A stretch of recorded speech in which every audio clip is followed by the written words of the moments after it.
जय हिंद जय भारत दोस्तों, मैं अभिषेक और आप देख रहे हैं हमारा यूट्यूब चैनल शिवम एजुकेयर। दोस्तों एक बार फिर से आप सभी का हमारे यूट्यूब चैनल पर हार्दिक स्वागत है।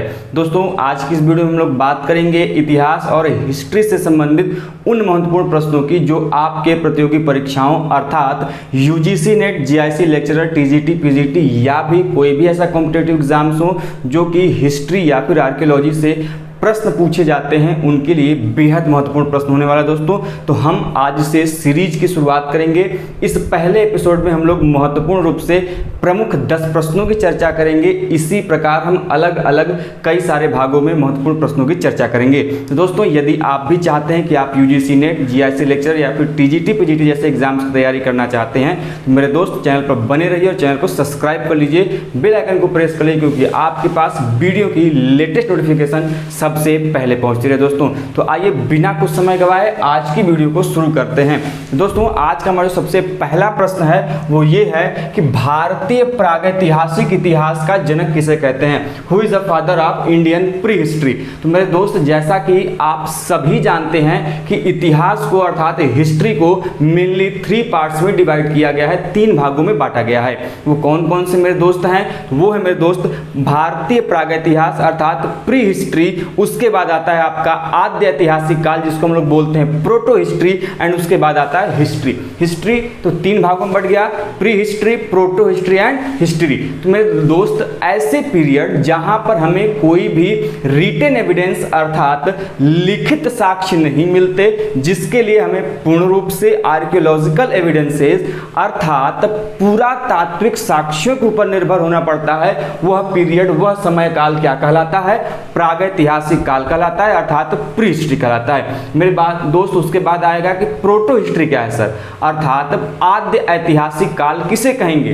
तो मेरे दोस्त हिस्ट्री का वह काल या फिर वह पीरियड जहां पर हमें रिटन एविडेंसेस तो मिलते हैं लेकिन उन्हें अभी भी डिसाइफर नहीं किया जा सका है, पढ़ा नहीं जा सका है। जैसे एज एग्जांपल हम लोग बात करें सिंधु घाटी सभ्यता की, इंडस वैली सिविलाइजेशन की, वर्तमान में इसका नाम बदलकर हम लोग मुख्यतः इसे क्या बोलते हैं? इंडस सरस्वती सिविलाइजेशन अर्थात सिंधु सरस्वती सभ्यता भी बोलते हैं। खैर हम लोग डीप में जा रहे हैं, जाना भी आवश्यक है क्योंकि आपको हर एक पॉइंट टू पॉइंट की जानकारी होनी चाहिए। तो प्रोटो हिस्ट्री में जो इंडस वैली सिविलाइजेशन हम लोगों के आता है, बिलोंग करता है मेरे दोस्त, वहां से हमें स्क्रिप्ट मिले हैं लेकिन येट अभी भी उन्हें डिसाइफर नहीं किया जा सका है, अर्थात उन्हें अभी पढ़ा नहीं जा सका है। इसीलिए यह इतिहास के उस भाग में आते हैं जिसे हम लोग आद्य ऐतिहासिक काल अर्थात प्रोटो हिस्टोरिक पीरियड कहते हैं। तो कभी कभी क्वेश्चंस बन जाते हैं कि भारत का सिंधु घाटी सभ्यता निम्नलिखित में से इतिहास के किस भाग से संबंधित है?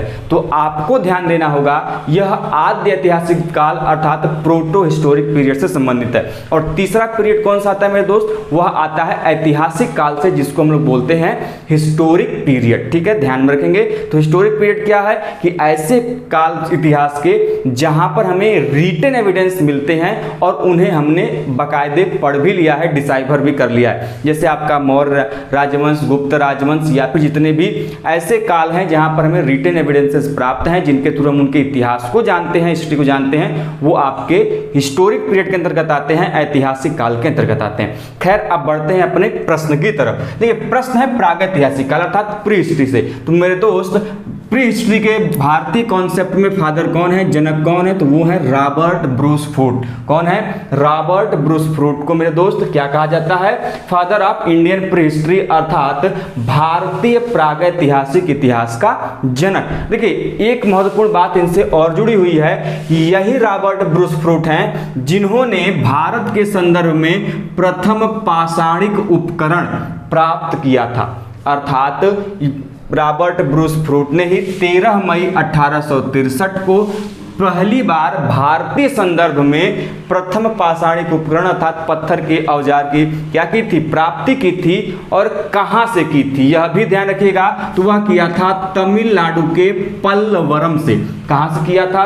तमिलनाडु के पल्लवरम स्थान से किया था। और जो उपकरण, जो टूल्स उनको मिले थे स्टोन्स के, उस टूल की टाइप क्या थी? तो भैया वह था क्लीवर। क्या था? क्लीवर था। और यह उनको लैटेराइट स्तर से मिला था, लैटेराइट जमाव से मिला था। तो आपको कुछ बातें ध्यान रखनी है। पॉइंट नंबर 1 कि रॉबर्ट ब्रूस फ्रूट हम लोगों के प्री हिस्ट्री के फादर हैं, अर्थात भारतीय प्रागैतिहासिक के जनक हैं। दूसरा प्रश्न क्या निकल कर आता है? यही रॉबर्ट फ्रूट हैं जिन्होंने सबसे पहले भारतीय संदर्भ में क्या किया था? पूरा पाषाणिक उपकरण की खोज की थी। तो पूछ लिया जाता है कौन किया था? तो रॉबर्ट ब्रूस फ्रूट ने किया था। कब किया था यह भी आता है। तो 13 मार्च 1863 को किया था। कहां पर इसकी प्राप्ति हुई थी? तो कभी कभी पूछ लिया जाता है कि भारत के प्रथम पूरा पाषाणिक उपकरण को कहां से प्राप्त किया गया था?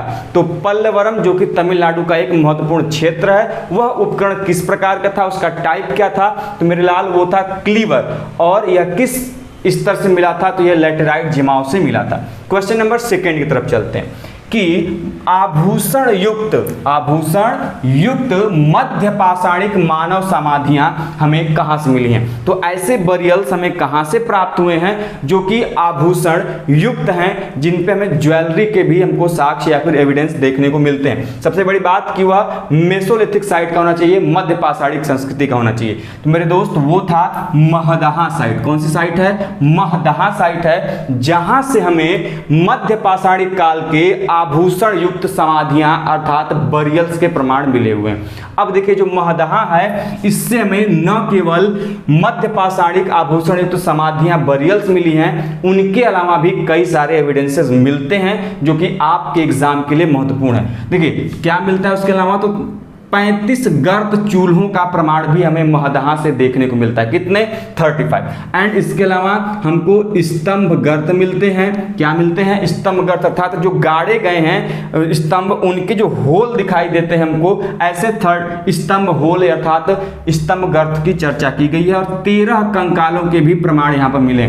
संख्या पूछ लिया गया है। ऐसे प्रश्न आप लोगों ने देखे होंगे कि बताइए महदहा से कितने कंकाल अवशेषों की प्राप्ति हमें हुई है? तो कुल 13 कंकाल अवशेषों की प्राप्ति महदहा पुरातात्विक स्थल से प्राप्त हुई है। उसके अलावा महदहा से हमें युग्म समाधानों के भी प्रमाण मिलते हैं। कपल्स बरियल के युग्म समाधान के भी प्रमाण मिलते हैं वहां पे। तो आप लोग यह भी पॉइंट डिस्कस कर लेंगे, ध्यान में रखेंगे मेरे दोस्त, ठीक है? क्योंकि ऐसे पॉइंट आपके एग्जाम में पूछ लिए जाते हैं, तो ठीक है, ध्यान में रखिएगा।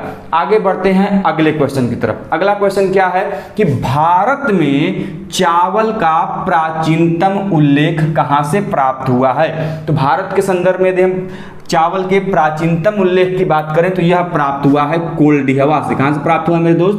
कोल्डिहवा से प्राप्त हुआ है। और यह जो कोल्डिहवा आर्कियोलॉजिकल साइट है अर्थात पुरातात्विक स्थल है, यह प्रयागराज, जिसे हम लोग पहले क्या कहते थे? इलाहाबाद कहते थे। तो इलाहाबाद के मेजा डिस्ट्रिक्ट के जो बेलन घाटी है, देवघाट वर्तमान में, तो बेलन घाटी के देवघाट में स्थित है। और इसका उत्खनन अर्थात क्या कहते हैं उसको हम लोग? उत्खनन को बताएं, जब जल्दी से बताएं। उत्खनन के लिए क्या बोलते हैं वर्ड? एक्सकेवेशन बोलते हैं, न कि डिगिंग। दोनों लोग, कई लोग यूज करते हैं डिगिंग शब्द, तो डिगिंग गलत है, एक्सकेवेशन होगा। तो कोल्डिहवा का उत्खनन किसने किया था? तो बीबी लाल और GR शर्मा के द्वारा इनका उत्खनन किया गया है।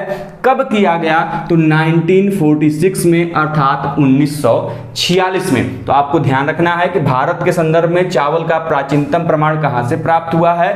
तो इलाहाबाद अर्थात प्रयागराज के मेजा डिस्ट्रिक्ट के जो बेलन वैली है, बेलन घाटी है, उसके देवघाट से प्राप्त हुआ है। पहला पॉइंट। दूसरा पॉइंट कि कोल्डिहवा के उत्खननकर्ता कौन है? तो बीबी लाल और GR शर्मा हैं। 1946 में इस साइट का एक्सकेवेशन किया गया था। आगे बढ़ते हैं अगले क्वेश्चन की तरफ। अगला क्वेश्चन है कि गंगा घाटी में मतलब अर्थात गंगा वैली में धान के उत्पादन का प्राचीनतम प्रमाण स्थल कौन सा है? अर्थात भारतीय संदर्भ में जो गंगा वैली है, कौन सा? गंगा घाटी है। उस गंगा घाटी में धान के उत्पादन का, राइस के प्रोडक्शन का कहां पर हमें प्रमाण मिला है प्राचीनतम?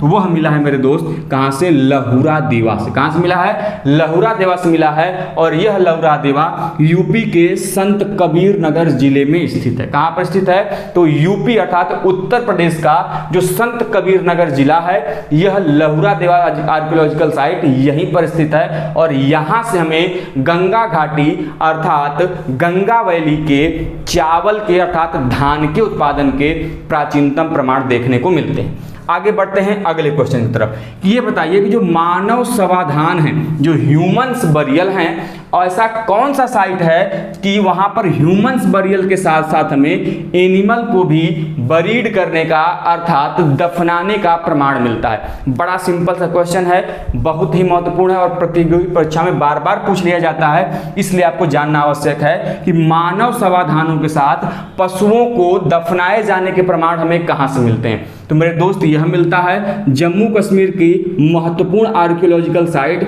जिसको हम लोग बोलते हैं बुर्ज़हूम। क्या बोलते हैं? बुर्ज़हूम बोलते हैं। और इसी बुर्ज़हूम आर्कियोलॉजिकल साइट से हमें किसकी प्राप्ति हुई है? तो ऐसे बरियल्स की प्राप्ति हुई है जहां पर साथ साथ में एनिमल्स को भी बरीड किया गया है, उन पशुओं के ओनर को, मालिकों को। ठीक है, ध्यान रखिएगा, मालिक जब मरता है, ओनर जब मरता है तो उसके जो प्रिय पशु थे उनको भी दफनाया गया है। ऐसे प्रमाण हमें जम्मू कश्मीर के बुर्ज़हूम आर्कियोलॉजिकल साइट से देखने को मिलता है। और बुर्ज़हूम की खोज किसने की थी, यह भी महत्वपूर्ण है। तो पीटरसन ने किया था 1835 में। कब किया था? 1835 में पीटरसन के द्वारा बुर्ज़हूम जो आर्कियोलॉजिकल साइट है इसकी खोज की गई थी। आगे बढ़ते देखिए, बुर्ज़हूम एक नियोलिथिक साइट है, नवपाषाण काल की संस्कृति वाला यह क्या है? एक पुरातात्विक स्थल है, यह भी ध्यान में रखेंगे।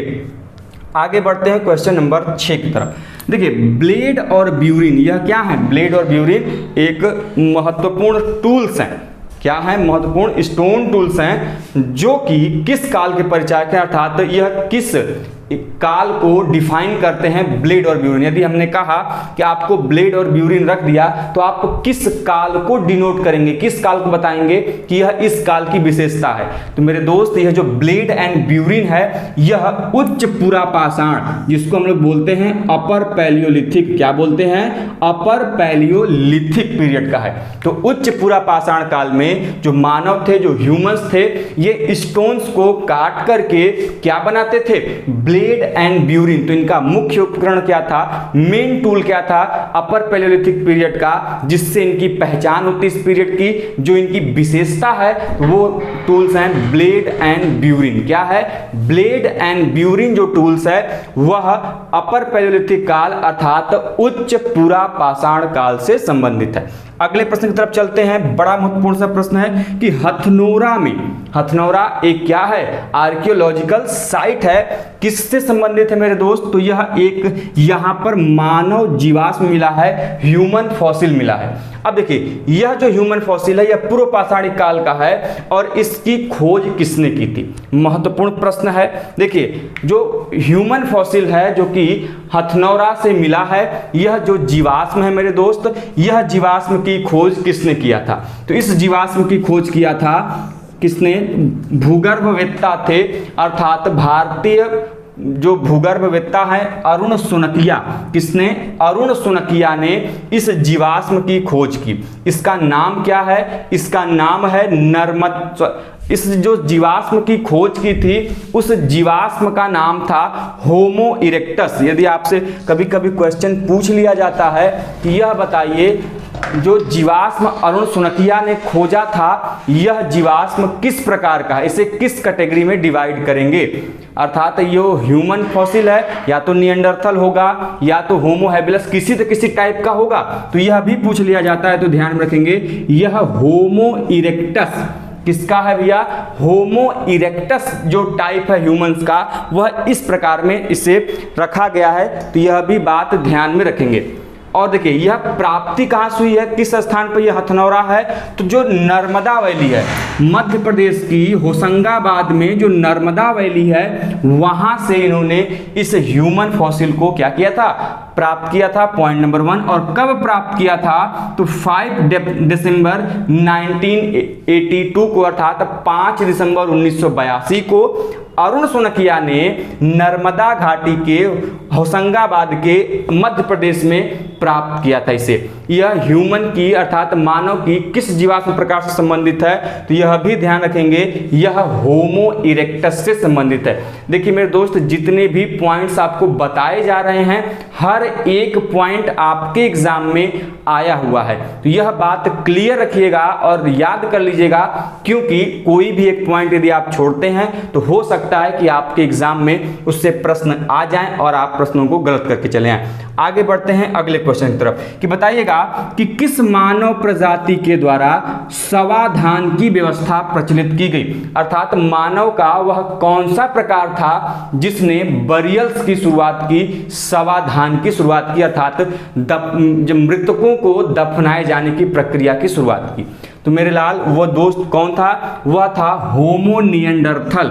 मानव प्रजाति में जो होमो निएंडरथल था, इसी प्रजाति ने सबसे पहले जो उनके मृतक हुआ करते थे उनको दफनाए जाने की प्रक्रिया शुरू की, उनकी डेड बॉडी को एक बरियल्स का रूप देना शुरू किया। तो वो कौन सा फॉर्म है मानव का? वह है होमो निएंडरथल।